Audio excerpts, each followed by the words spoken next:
everything litty. I love when it's hot. Turned to the city, I broke all the knots. Got some more millies, I keep. What is going on, you beautiful bastards? It's your boy Said Reacts, and we're back with another reaction. Today we got top 3 stories that sound fake but are 100% real, part 8. I don't know what part we're on. We're not following the order here. There's no order, all right? When it comes to this channel, we react to what we want, all right? You guys leave a comment of what you want to see. I react to that. That's how that goes. So MrBallen is back on the channel. It's been too long. This is probably going to be a double upload day. I woke up late. I was really busy and stuff, and I took a nap, but it ended up being a nap that was way too long. Anyway, there's links in the description. This video is in the description, as well as a link for my Twitch, the gaming channel, the Discord. If you want to join the Discord, be a part of the community, feel free to do so. Subscribe to the gaming channel and follow me on Twitch. Anyway, I hope you guys are ready for this. I'm ready. Let's get it. Let's go. Sometimes the truth is stranger than fiction, and today I'm going to share 3 stories that demonstrate that. But before we get into today's stories, if you're a fan of the strange, dark, and mysterious delivered in story format, then you've come to the right place, because that's all we do, and we upload 3 or 4 times every week. So if that's of interest to you, please invite the like button to come over your house and play Mortal Kombat. And when they do, play real Mortal Kombat and uppercut them into the ceiling. Also, please subscribe to our channel and turn on all notifications so you don't miss any of our weekly uploads. All right, let's get into today's stories.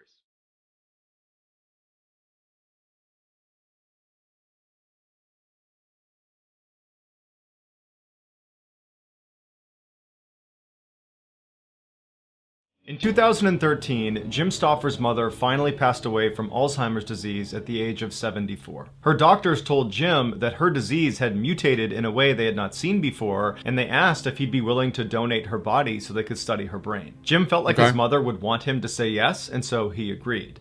But for a variety of administrative reasons, the neurologists couldn't actually accept Jim's mother's body. At this point, Jim was really bought into the idea that his mother's brain was going to help other patients, and so while he couldn't donate her body to these neurologists, he could donate her body to the Biological Resource Center in Phoenix, Arizona. This center would take dead bodies and then extract parts of them for scientific research, and then would cremate the rest of them and return the ashes to the family. Jim gave his mother's body to the center, and when he filled out the paperwork, he indicated that her brain should be extracted for Alzheimer's research. After filling out the paperwork, Jim left, and 10 days later, he received a wooden box in the mail that contained his mother's ashes. There was no note attached to the box explaining exactly what was done to his mother's body, but Jim assumed they did what he asked. A year later, that Biological Resource Center was raided by the FBI after accusations they were selling these donated bodies for profit. During the FBI's investigation, they uncovered that yes, the center had been doing that and had sold at least 20 bodies to the US Army for various experiments. And one of the bodies that was sold was Jim's mother. She was sold for $5,893. The FBI told Jim she had not been used for Alzheimer's research. Instead, she had been strapped to this device that resembled a chair and then had a bomb detonated underneath her. The Army was trying to understand the effects on the human body when a vehicle is hit by an IED. The ashes Jim received in that wooden box he got in the mail were only from his mother's hand. The rest of her body was unrecoverable. Also, during this FBI investigation, they found inside the center there was a man's body on the wall with a female head sewed onto it. It appeared to be a trophy. Jim, how does, I have so many questions.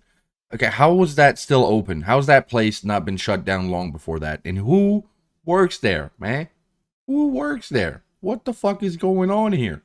along with The Army just buys bodies to blow them up? I didn't know about that. That's fucking weird, man. 19 other families sued the center, and finally, in 2019, they were awarded $58 million in damages.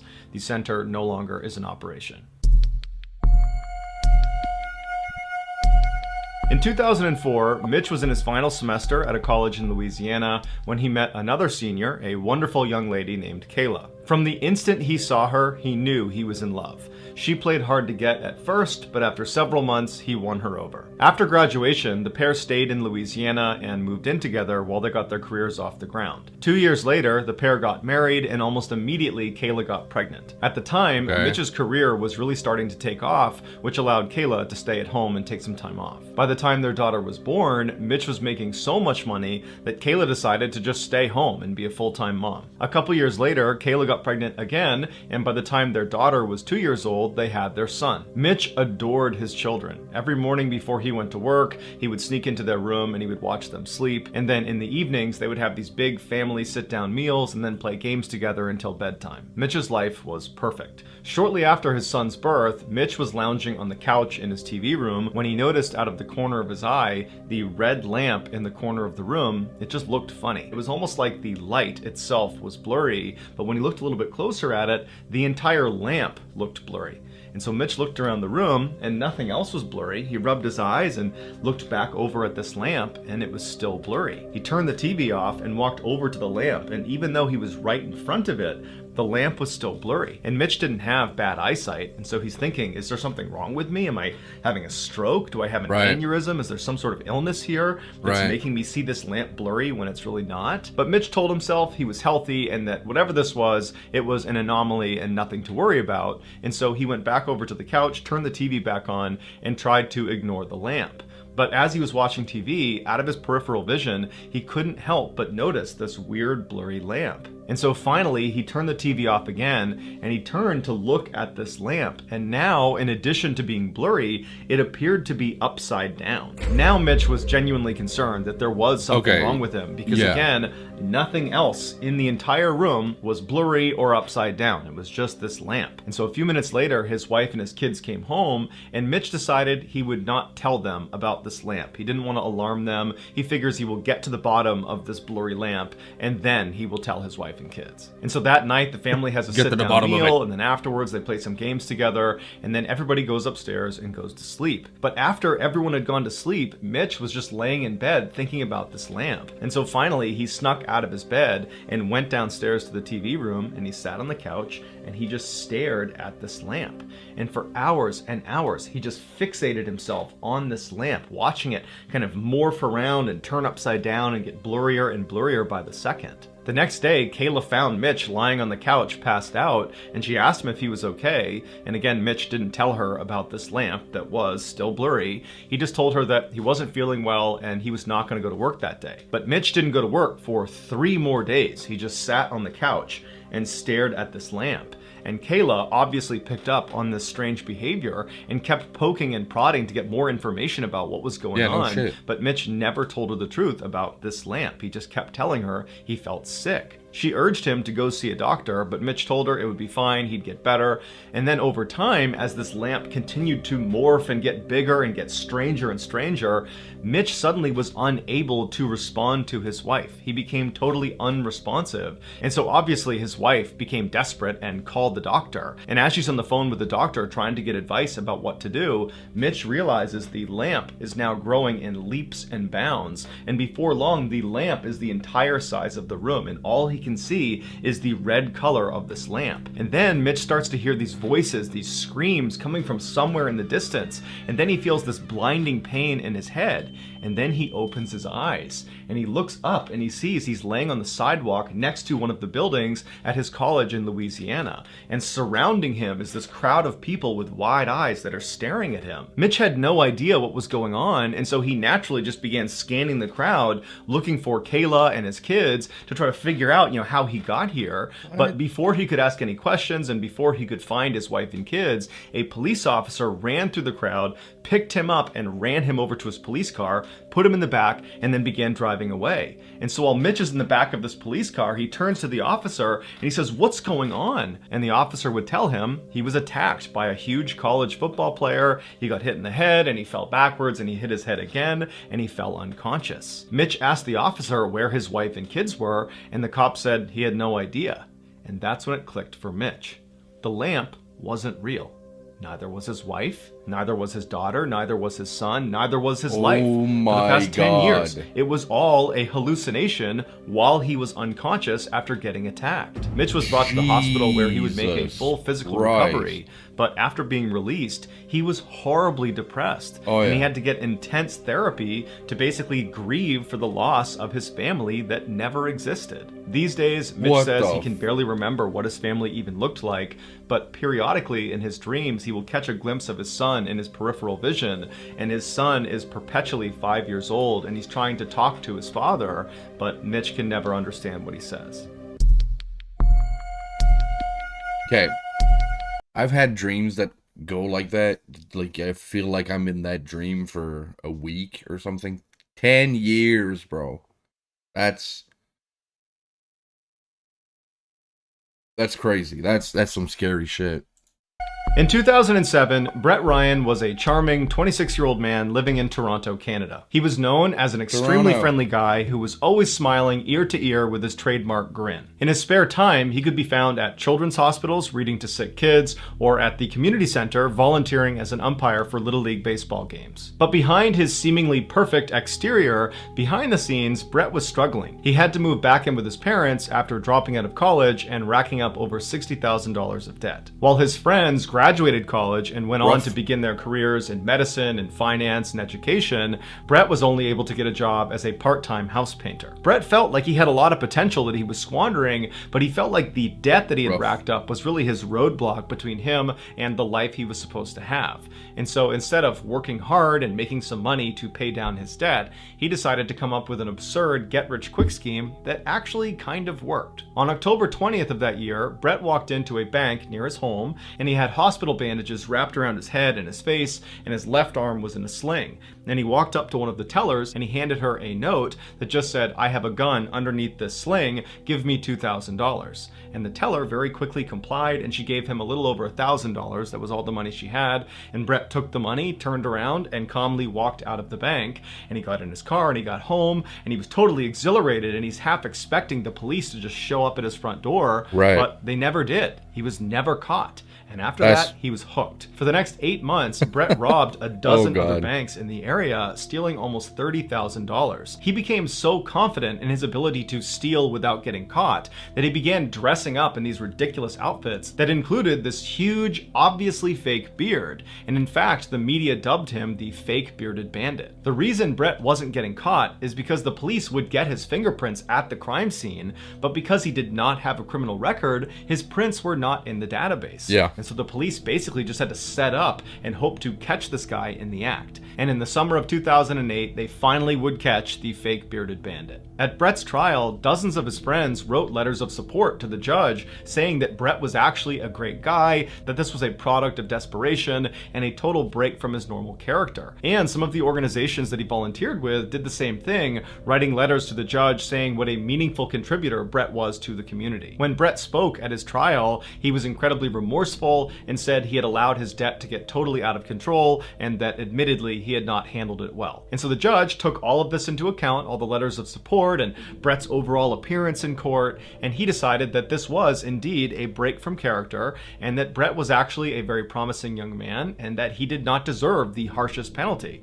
And so Brett was sentenced to just under 4 years, which considering the crime was a very lenient sentence. Wow, And yeah. so Brett went to jail, but then less than 2 years later in 2010, he was granted parole and allowed to move back in with his parents. And his parents Right. would say he was a changed man ready for a fresh start. But Brett would find life outside of jail was exponentially harder now that he was an ex-con. It was extremely hard to get a course it job, is. which meant he had no income, and without an income, he couldn't pay down all those debts he had, and so he had to declare bankruptcy. As for life at home, it was very difficult. Brett's family was very embarrassed about what he had done, and when Brett moved back home, it was obvious that all the neighbors were gossiping constantly about their family. course. And so Brett and his family actually moved to another Toronto neighborhood just to get away from all of that. But once they settled into this new neighborhood, Brett really knuckled down and decided he was going to get his life together and he was going to do it all on his own. And so he applied to dozens and dozens of jobs all over the place, and finally he was able to get some low-paying work in retail.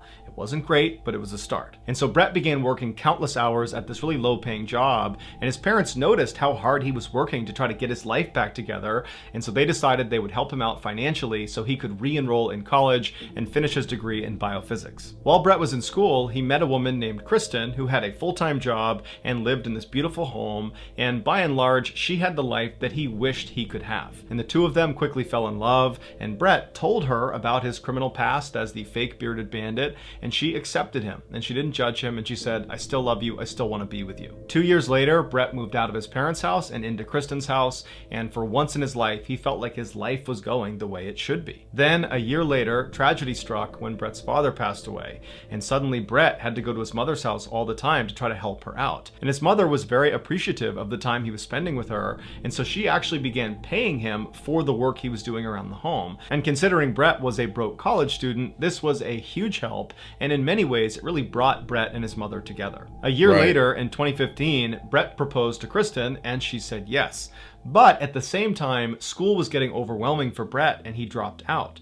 But he was too embarrassed to tell his fiance or his family because everybody thought he was on the right path, and he didn't want to explain why he had dropped out, and so he just pretended to still be in school. Then in the spring of 2016, when Brett should have been graduating, he got a very lucky break when a big tech firm in Toronto offered him a job. On paper, Brett should not have gotten this job. He wasn't qualified. He didn't have a degree. But in getting this job, Brett was able to tell his fiance and his family that he had just graduated college, and that was how he was getting this job. His family and his fiance were a little confused why they weren't invited to his graduation ceremony, but nonetheless, they were very excited for him, and they took him out and they celebrated. Then, a week after Brett accepted this job, the tech firm rescinded their offer when they discovered Brett was in fact the fake bearded bandit. Now, Brett panicked because this job represented this perfect piece to his web of lies that allowed him to pretend he had his degree and that everything was so great, and so he couldn't possibly tell his fiance and his family that he didn't get this job. And so he decided he would just lie and pretend to go to this job every day. Meanwhile, Brett's mom began bragging to all of her new neighbors about her son Brett, who had really turned his life around. He graduated from college, he got this great job, he's got a beautiful fiance, he's got this wonderful home. Everything is just going great for Brett. At first, Brett was able to push the guilt out of his subconscious. Don't lie. And just live this ridiculous lie. But as his wedding day approached, the weight of all these lies and the guilt he felt, it became overwhelming. And practically speaking, he was worried about how he would explain to his new wife why he had no income despite having this full-time job. And so he went to his mother and he told her the truth about dropping out of college, about not getting that job offer. And then he said, "Can you keep all of this a secret? And can you give me a whole bunch of money so I can keep living this lie?" And she said, "No. And in fact, you need to tell your fiance that you're lying or I will." This was the worst case scenario for Brett, and one that he was not prepared for. He really thought his mom would be like, "Yep, let's do it, let's keep this thing going." But when she didn't, he didn't really know what to do. He believed if Kristen found out the truth, she would leave him and that would ruin his perfect life. And so he decided he would not tell Kristen. Alright, so he's either gonna unalive himself or unalive his parents to take the money. Because I'm assuming he's on their will. And that's what I'm seeing right now. Please pick option 1. Instead, he would kill his mother. Because he was an ex-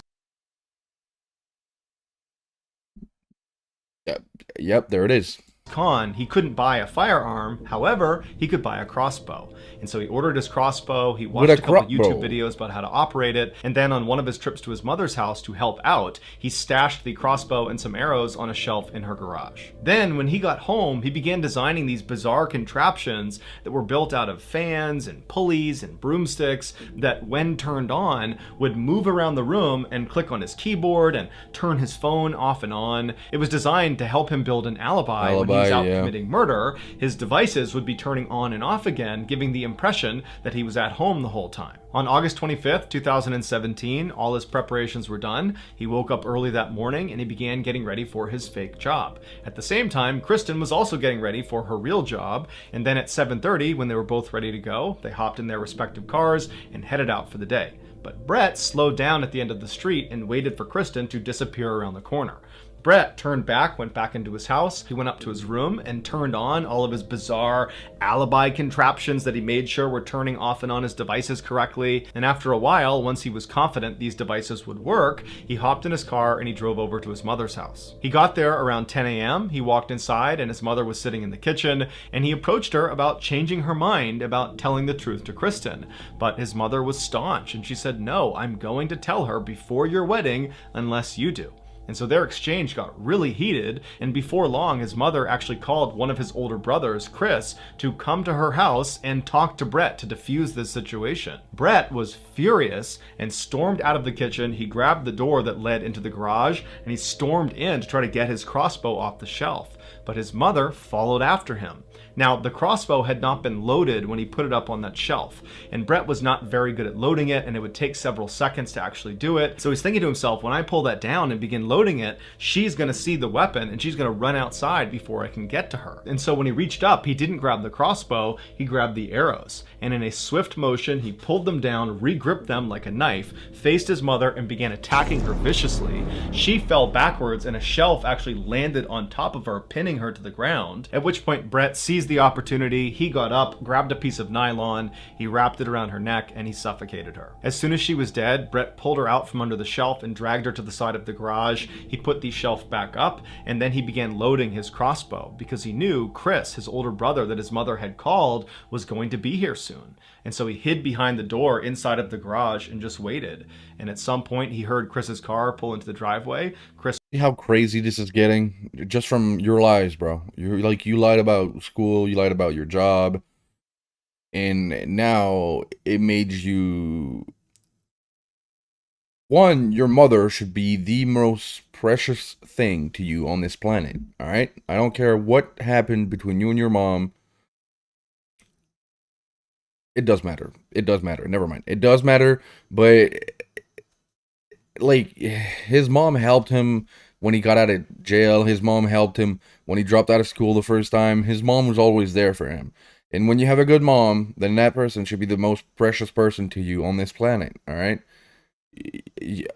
Hurting your mom like that, I don't even begin to understand how you can push to that. And then your brother. What? Like, you have to have... There's something wrong in your head. There's literally something wrong in your head. Not only are you a pathological liar, but then there's something else in there that's really fucked if you're able to push it like that. Chris walked into the house, he yelled for his mom, he yelled for Brett, but he didn't get a response. And eventually Chris made his way to the open door leading into the garage. He stepped inside, and as soon as he did, Brett silently got up behind him and he fired one shot directly into the back of his neck, killing him instantly. Brett took Chris's body and piled it on top of his mother's, and as he was putting a tarp over top of them, he heard another car pulling into the driveway. It was his younger brother, AJ. Now, at this point, Brett knows he is in too deep and he has to finish the job. How many brothers? And so he doesn't have time to load his crossbow. And so again, he just grabs one of the arrows and he walks outside and he sees AJ getting out of his car and he runs up to him and he jabs the arrow into his brother's neck. And so they're fighting in the driveway. Meanwhile, Brett's other brother, Lee, who's actually in the house sleeping.